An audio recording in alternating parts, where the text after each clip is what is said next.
नमस्कार, बहुत बहुत स्वागत आप सभी का। म्हारो राजस्थान देख रहे हैं आप सबके साथ मैं हूं प्रियंका राय। बीजेपी में सीएम फेस की कवायद तेज हो गई है और इसके लिए आज 3 पर्यवेक्षकों के नामों का ऐलान किया गया। राजनाथ सिंह, विनोद तावड़े और सरोज पांडे को पर्यवेक्षक बनाया गया है। वहीं अब ऐसी खबर भी सामने आ रही है कि 10 दिसंबर को बीजेपी विधायक दल की बैठक हो सकती है और इस बार बीजेपी 2 डिप्टी सीएम वाला फॉर्मूला भी अपना सकती है। यानी कि बीजेपी किसी को नाराज नहीं करना चाहती है, सबको एक साथ लेकर चलने की कोशिश बीजेपी की ओर से की जा सकती है और एक महिला विधायक को डिप्टी सीएम का पद भी मिल सकता है। ये भी बड़ी सूचना सामने आ रही है। इसके अलावा कुछ सीनियर विधायकों को सीएम के साथ मंत्री पद की शपथ भी दिलाई जा सकती है। साथ ही साथ 16 दिसंबर से पहले शपथ ग्रहण समारोह भी हो सकता है।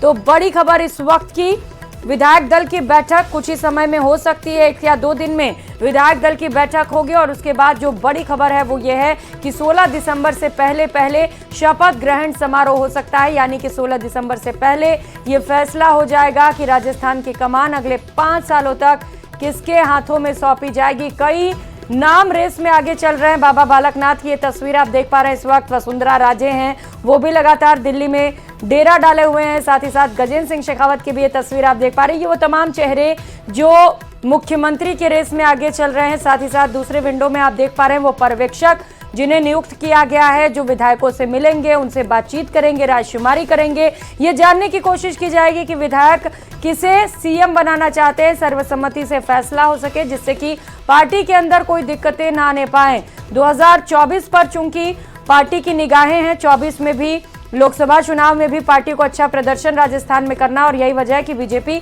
किसी को नाराज नहीं करना चाहती और एक ऐसे सीएम का चुनाव जो अगले 5 सालों तक बेहतरीन तरीके से काम कर सके। और यही वजह है कि बहुत ज्यादा वक्त लग रहा है, जैसा कि बीजेपी का कहना है कि सीएम चुनने में इसलिए ज्यादा वक्त लग रहा है क्योंकि हम एक बेहतरीन सीएम राजस्थान को देना चाहते हैं। हालांकि कवायदें लगातार जारी हैं, तेज भी कर दी गई हैं, पर्यवेक्षकों की नियुक्ति भी हो चुकी है और विधायक दल की बैठक होगी जिसके बाद ये फैसला किया जाएगा कि आखिर राजस्थान का मुख्यमंत्री कौन होगा। जो 3 पर्यवेक्षक बनाए गए हैं उसमें रक्षा मंत्री राजनाथ सिंह भी शामिल हैं, पहले बीजेपी के राष्ट्रीय अध्यक्ष भी रह चुके हैं और ऐसे में उन्हें समझ है कि कैसे किसको डील करना है और यही वजह है कि राजनाथ सिंह को भी ये बड़ी जिम्मेदारी दी गई है, पर्यवेक्षक बनाया गया है। और खबर ये भी है कि कुछ ही समय में ये पर्यवेक्षक दिल्ली से राजस्थान पहुंचेंगे, जयपुर, और विधायक दल की इसके बाद बैठक होगी।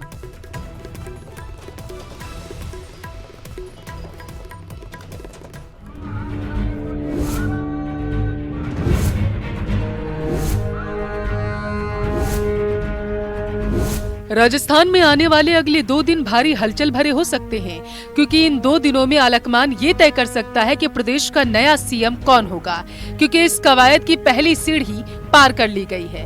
पार्टी के राष्ट्रीय अध्यक्ष जेपी नड्डा ने बतौर ऑब्जर्वर राजस्थान के लिए पर्यवेक्षकों की नियुक्ति कर दी। रक्षा मंत्री राजनाथ सिंह, राष्ट्रीय महासचिव विनोद तावड़े, राज्यसभा सांसद सरोज पांडे की नियुक्ति की गई है। इन सभी 3 पर्यवेक्षकों का काम विधायक दल की बैठक में शामिल होना और उनसे रायशुमारी कर दिल्ली आकर रिपोर्ट देना होगा। राजस्थान में बीजेपी की जीत के बाद सीएम पद की रेस में पूर्व सीएम वसुंधरा राजे, बाबा बालकनाथ, सीपी जोशी और गजेंद्र सिंह शेखावत के नामों पर चर्चा हो रही थी। हालांकि खबर ऐसी भी थी कि बीजेपी आलाकमान नए चेहरों को मौका दे सकता है। हालांकि वो कौन हो सकता है ये अभी तक साफ नहीं है। हालांकि इस बीच खबर है कि प्रदेश में सीएम के साथ 2 डिप्टी सीएम भी हो सकते हैं। अब पर्यवेक्षकों की नियुक्ति हो चुकी है, ऐसे में अब सवाल है कि पार्टी का अगला कदम क्या होगा। हालांकि प्रदेश अध्यक्ष सीपी जोशी साफ कर चुके थे कि जो भी होगा वो विधायक दल की बैठक के बाद ही होगा। सूत्रों की माने तो बीजेपी के नए प्लान के तहत तीनों पर्यवेक्षक जयपुर जाएंगे। पर्यवेक्षक विधायक दल की मीटिंग में शामिल होंगे। विधायकों से पर्यवेक्षक रायशुमारी करेंगे। उसके बाद दिल्ली आकर रिपोर्ट आलाकमान को सौंपी जाएगी, जिसके बाद सीएम के चेहरे पर आखिरी मुहर लगेगी। पिछले कई दिन से बीजेपी में सीएम फेस को लेकर कवायद जारी है। राजस्थान से लेकर दिल्ली तक हलचल तेज है, लेकिन जिस तरीके से पर्यवेक्षकों की नियुक्ति हो चुकी है, ऐसे में उम्मीद लगाई जा सकती है कि आने वाले 2 दिन में ये साफ हो जाएगा कि सीएम की रेस में बाजी किसने मारी। राजस्थान को लेकर भारतीय जनता पार्टी ने केंद्रीय पर्यवेक्षकों का ऐलान कर दिया है। हालांकि सीएम फेस को लेकर सस्पेंस अभी भी बरकरार है, लेकिन पार्टी ने अपने 3 दिग्गज नेताओं को केंद्रीय पर्यवेक्षक बनाकर राजस्थान भेजा है, जिसके पीछे की मुख्य वजह है कि निर्विवाद रूप से राजस्थान में विधायक दल की बैठक में भारतीय जनता पार्टी एक राय बनाए। लेकिन देखने वाली बात यह होगी कि क्या ये तीनों दिग्गज नेता इस पेशकश में सफल साबित होते हैं या नहीं, और इंतजार इस बात का भी है कि आखिरकार राजस्थान का अगला मुख्यमंत्री कौन होगा। कैमरा पर्सन विपिन के साथ लखवीर सिंह शेखावत, न्यूज 18 दिल्ली। तो राज्य निर्वाचन आयोग की ओर से 10 जनवरी 2024 को जयपुर जिले में पंचायती राज संस्थाओं के सरपंच, उप सरपंच और वार्ड पंचों के रिक्त पदों के लिए उपचुनाव होंगे, जिसके लिए 26 दिसंबर को जिला निर्वाचन अधिकारी की ओर से लोक सूचना जारी की जाएगी। 2 जनवरी तक नामांकन दाखिल किए जा सकेंगे। 3 जनवरी को नामांकन पत्रों की जांच होगी और 3 जनवरी शाम 3 बजे तक नामांकन वापस लिए जा सकेंगे। उपचुनाव के लिए जिला निर्वाचन आयोग ने तैयारियां तेज कर दी हैं। और जयपुर जिले में 11 दिसंबर से सोशल ऑडिट शुरू होगा। जिला परिषद लोकपाल राम अवतार ने बताया कि ये सोशल ऑडिट 52 ग्राम पंचायतों में 11 से लेकर 16 दिसंबर तक होगी। इसके बाद 17 दिसंबर को ग्राम सभा का आयोजन किया जाएगा। इस दौरान ग्राम पंचायतों के स्वीकृत कार्य, प्रगतिरत कार्य, प्रधानमंत्री आवास योजना, ग्रामीण, कैटल सेंड, विद्यालय विकास कार्य, मनरेगा कार्य, पौधशाला, दस्तावेज संधारण, ग्राम सभा का अवलोकन, निरीक्षण भी किया जाएगा। लोकपाल ने कार्यक्रम और विकास अधिकारी सोशल ऑडिट कार्यक्रम को समयबद्धता से संपन्न करवाने और ग्राम पंचायत स्तर पर दीवार लेखन, श्रमिकों को कार्यस्थल पर दी जाने वाली सुविधाएं, अधिक से अधिक श्रमिकों को कार्य पर नियोजित करने, ग्राम पंचायतों के रजिस्टर्स की पूर्ति सुनिश्चित करवाने के लिए भी निर्देशित किया है। तो वहीं बांसवाड़ा में बार एसोसिएशन के चुनाव आज शुरू हुए। इसके लिए मतदान प्रक्रिया जारी है। चुनाव में कुल 391 मतदाता मतदान कर रहे हैं और शाम 4 बजे तक ये मतदान चला है और लगभग 4 बज चुके हैं और ऐसे में माना जा रहा है कि लगभग जो वोटिंग की प्रक्रिया है वो पूरी कर ली गई होगी। बांसवाड़ा में लंबे समय के बाद सचिव और महासचिव, सह सचिव को छोड़कर सभी पदों पर निर्विरोध चयन हो चुका है। इसमें अध्यक्ष पद पर बीजेपी के पूर्व जिला अध्यक्ष मनोहर पटेल के नाम पर सहमति बनी है। मतदान सचिव के 2 और सह सचिव के लिए 3 उम्मीदवारों के लिए मतदान किए जा रहे हैं। इसमें सचिव के लिए समर पंड्या और हेमेंद्र जैन के बीच टक्कर है, तो वहीं सह सचिव के लिए त्रिकोणीय मुकाबला मुकेश मैडा, अजहर और ईश्वर गुर्जर के बीच देखने को मिल रहा है। कार्यकारिणी निर्विरोध होने के कारण इस बार वोटिंग में ज्यादा उत्साह देखने को नहीं मिल रहा।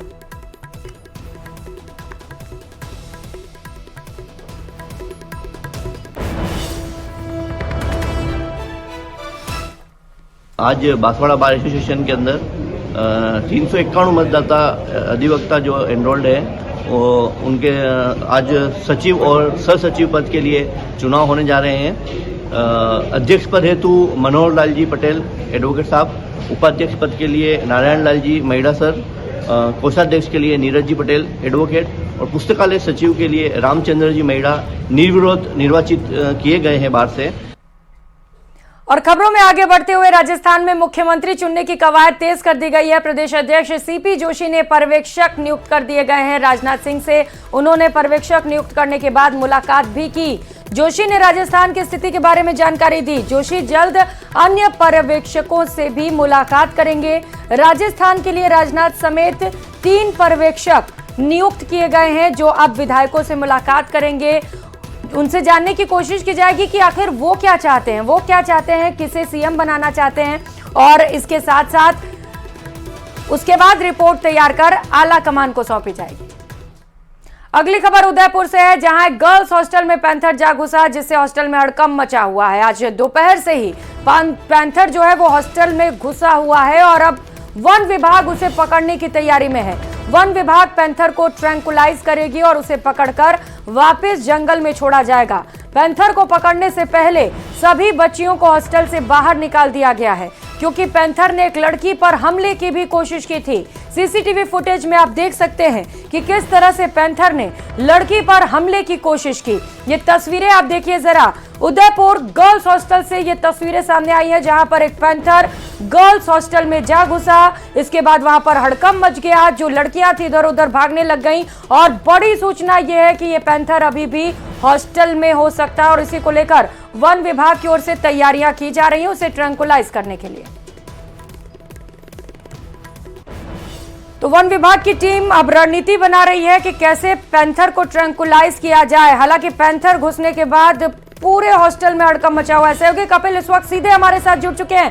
कपिल, वन विभाग की टीम पहुंच चुकी है, क्या तैयारियां की जा रही हैं? जी बिल्कुल, देखिए मैं आपको तस्वीरें दिखाऊंगा। ये हॉस्टल के बाहर का इलाका है और बड़ी तादाद में लोगों की जो भीड़ है वो हॉस्टल के बाहर इस समय मौजूद है। कई घंटे हो चुके हैं, लगातार लोगों का जमावड़ा यहाँ पर बढ़ता जा रहा है। तो वहीं वन विभाग की जो टीम है वो भी कोशिश कर रही है कि जल्दी से जल्दी पैंथर का रेस्क्यू किया जा सके। ये वो बिल्डिंग है परमार्थ गर्ल्स हॉस्टल, इसके सेकंड फ्लोर पर इस समय पैंथर मौजूद है। वन विभाग की टीम भी वहां पर मौजूद है। पैंथर को एक कॉर्नर में ब्लॉक कर दिया गया है, लेकिन वो पूरी तरह सहमा हुआ है, किसी तरह का मूवमेंट नहीं कर रहा है। इसके चलते कुछ पटाखे अंदर मंगाए गए हैं, पटाखे छोड़े जा रहे हैं और पटाखे छोड़ने के साथ ही जैसे ही पैंथर का मूवमेंट होगा, ट्रैंकुलाइज टीम मौके पर मौजूद है। तुरंत शूटर पैंथर को शूट कर बेहोश करेंगे और उसके बाद में उसे यहां से लेकर रवाना होंगे। आप देखिए कि जो पिंजरा है वो भी यहां पर आ चुका है। इस पिंजरे में ट्रैंकुलाइज करने के बाद में पैंथर को इसी गाड़ी में लेकर जो सज्जनगढ़ बायोलॉजिकल पार्क है वहां पर हॉस्पिटल ले जाया जाएगा, उसका प्राइमरी ट्रीटमेंट किया जाएगा और उसके बाद में उसे अब फिर से जंगल में छोड़ दिया जाएगा। ये लड़की पर हमले की कोशिश की थी पैंथर ने, वो लड़की कहाँ है, सुरक्षित है? अभी बातचीत हो पाई आपकी क्या? देखिए मैं आपको इसमें थोड़ी जानकारी दुरुस्त कर दूं कि जो एक लड़का था जो कि किचन में काम करता था, ये वो लड़का है जो कि जैसे ही सीढ़ियों से उतर रहा था उसके हाथ में खाने का पैकेट था और उसी समय पैंथर वो उसको नजर आया और वो सीढ़ियां चढ़कर, जैसा कि हम विजुअल में देख पा रहे, भाग गया। हाँ। तो कई सारी बच्चियां यहाँ पर रहने वाली वो यहाँ मौजूद है, उनसे बात करेंगे। आप यहीं रहते हैं क्या, बताइए? यस, हम यहाँ पे रहते हैं। क्या कैसे जानकारी मिली थी? मैं कोचिंग में थी, फिर मेरी फ्रेंड का फोन आया कि अंदर पैंथर घुस गया है। क्या डर है बच्चियों में पैंथर की? पैंथर बिल्डिंग के अंदर मौजूद है। नहीं, डर तो क्या, वैसे तो सारी लड़कियां बाहर ही है, वैसे हमारे सर ने वो है सब ध्यान रख रहे हैं। बिल्कुल, सारी बच्चियों को बाहर निकाल दिया गया है। इस समय हॉस्टल के अंदर कोई भी मौजूद नहीं है और भी कुछ बच्चियां यहाँ हैं, उनसे बात करेंगे। आप में से हॉस्टल में कौन मौजूद था उस समय? सब बाहर थे। अच्छा, अभी जानकारी कैसे मिली है बताओ? लोगों से मिली है। अच्छा, अभी क्या चल रहा है अंदर, कुछ पता चला है? हाँ, अभी कुछ नहीं पता पड़ा हमें क्या चल रहा है। यहीं रहते हैं आप लोग? हाँ, डर है थोड़ा बहुत? हम नहीं डरते, घुस गया तो कोई नहीं, निकल जाएगा। अच्छा, बिल्कुल, देखिए बच्चियां साहस दिखा रही है और ये आप देखिए कि वन विभाग की टीम बाहर इस समय मौजूद है। इसी गेट से ट्रैंकुलाइज करने के बाद में पैंथर को बाहर लेकर आया जाएगा और बहुत कम समय बचा है जब ये राहत की सांस सभी लेंगे कि पैंथर जो है वो वन विभाग के जो वनकर्मी हैं उनके द्वारा ट्रैंकुलाइज कर लिया गया है। कोशिश की जा रही है कि जल्दी से जल्दी पैंथर को ट्रैंकुलाइज कर उसे यहाँ से सुरक्षित, पैंथर को भी उसकी भी सुरक्षा का ध्यान रखा जाए, उसके और उसे यहाँ से लेकर जाया जाए, उसे प्राइमरी ट्रीटमेंट दिया जाए और फिर उसे सुरक्षित वन विभाग जंगल में छोड़ देगा। बिल्कुल कपिल, सबसे पहले कोशिश ये है कि पैंथर को ट्रैंकुलाइज किया जाए और सुरक्षित उसे जंगल में छोड़ा जाए, लेकिन ये पैंथर अंदर दाखिल कैसे हुआ, कुछ अपडेट मिल पा रहा है क्या? बाहर कुछ सीसीटीवी कैमरे हैं, वहां से कुछ फुटेज आए हैं क्या? देखिए सीसीटीवी फुटेज के मार्फत कोई जानकारी नहीं मिल पा रही है, लेकिन ये प्राइमरी जानकारी जरूर मिल रही है कि शायद कोई खिड़की खुली रही होगी जिसके मार्फत पैंथर अंदर घुसा है। उसके अंदर घुसने का जो वास्तविक रास्ता है उसके बारे में अभी जानकारी नहीं है, क्योंकि वन विभाग की टीम हो या फिर पुलिस सभी मौके पर है और सभी का यही प्रयास है कि सबसे पहले पैंथर को ट्रैंकुलाइज कर सभी को राहत की सांस दिलाई जाए, क्योंकि जब तक पैंथर इस गर्ल्स हॉस्टल के अंदर मौजूद रहेगा सभी लोगों के मन में भय जो है वो व्याप्त रहेगा, सभी लोगों के मन में एक डर रहेगा कि पैंथर अभी भी इस बिल्डिंग के अंदर मौजूद है। तो प्राथमिक प्रयास यही किए जा रहे हैं कि जल्दी से जल्दी ट्रैंकुलाइज किया जाए, और इसमें बड़ी सफलता भी हाथ लग चुकी है। पैंथर की लोकेशन को ट्रेस कर लिया गया है, उसे ट्रेस करने के साथ ही कुछ लोहे के टीन शेड मंगाए गए हैं, कुछ प्लाई मंगाई गई है और तैयारियां पूरी हैं वन विभाग की टीम की ओर से। क्या कह रही है विभाग की टीम और कितना वक्त लग सकता है ट्रैंकुलाइज करने में और रेस्क्यू ऑपरेशन को पूरा करने में?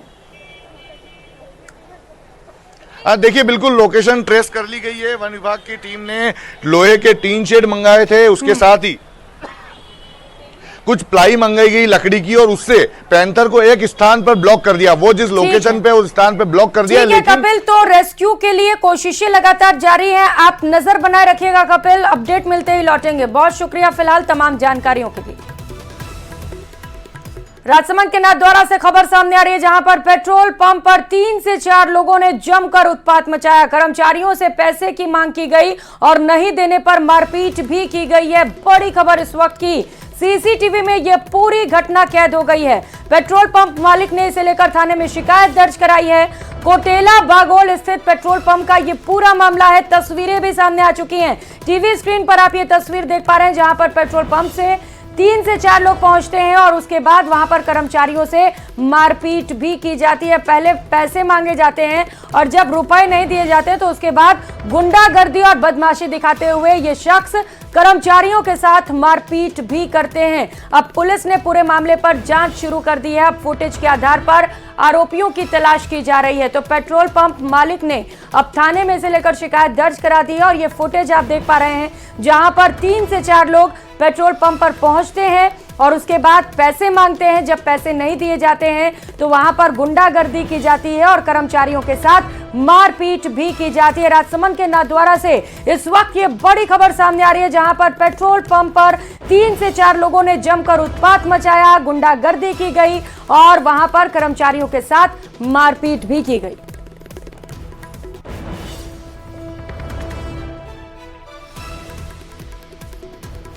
सवाई माधोपुर से खबर है, जहां पर एसीबी ने एक बड़ी कार्रवाई को अंजाम देते हुए 40,000 की रिश्वत के साथ वरिष्ठ भूवैज्ञानिक अजय प्रकाश सिंह के ड्राइवर को रंगे हाथों ट्रैप किया है।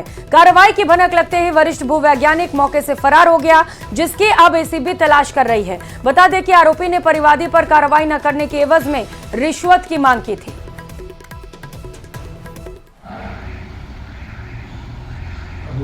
धमकी दे करके उससे 1 लाख रुपए मांगे, जिसका कल सत्यापन करवाया गया रात को, और सत्यापन करवाने जाने पे वो लास्ट में 50,000 रुपये लेने पे सहमत हुआ।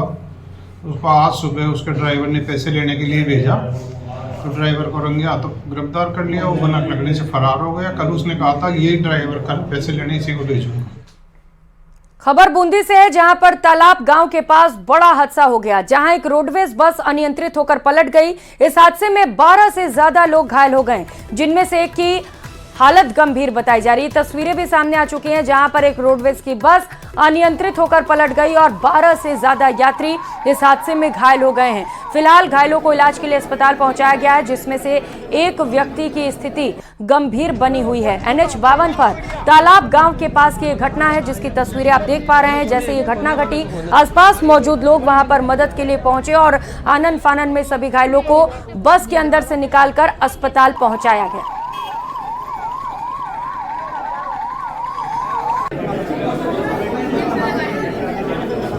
बस थी जयपुर जा रही थी, डांगनी मोड़ पर वो कोई एक बाइक सवार सामने आ गया था, तो उसको बचाने के चक्कर में पलट गई। तो घायलों को भी यहाँ लाया जा रहा है, व्यवस्था देखी जा रही है। एक मरीज थोड़ा सीरियस है,